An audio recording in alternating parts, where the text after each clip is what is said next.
Our top story, a mid-air collision. Two Air National Guard jets crashed over the waters off the eastern shore. It happened just after midnight off the coast of Chincoteague. One pilot ejected and lit a flare so search crews could see him in the water. 10 Your Side's Kohn is here to explain how he was rescued. And remarkably, no one was seriously injured in this. Yeah, that's right. And even more remarkable is the fact that after the collision, one of the pilots was able to fly his plane back to Andrews in Prince George County, Maryland. Now, the other pilot was forced to eject from his aircraft and was pulled from the water by a Coast Guard rescue team dispatched from Elizabeth City, North Carolina. The two F-16C Falcons collided a little after 10 o'clock Thursday night. The Navy's Fleet Area Control and Surveillance Facility in Virginia Beach contacted Coast Guard watchstanders and confirmed the mid-air collision.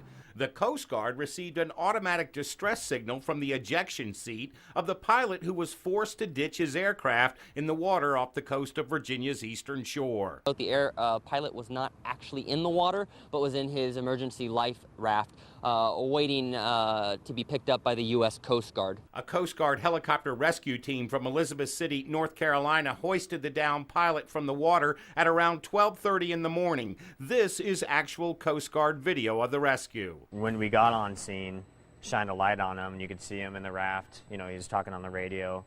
He was alert. But unable to move one leg, according to rescue swimmer Brett Fogel. I started taking him out of the raft. He was in severe pain when I was moving him. So I tried the other side, take him out the other side. Didn't work out, so I popped the raft, just stabbed it in 3 places, and deflated it, and was able to move the raft out from under him. The pilot was taken to Joint Base Andrews and at last report was being treated for minor injuries at Walter Reed Army Medical Center. The Air Force is still trying to determine what caused the two planes to touch wings during a training mission about 35 miles off the coast. In the meantime, the F-16s assigned to the 113th Wing in D.C. have been grounded. Right now we're convening an interim safety board that will look at all of the facts in terms of training, distance, weather, flight planning, maintenance, mechanical, to determine what transpired in this incident.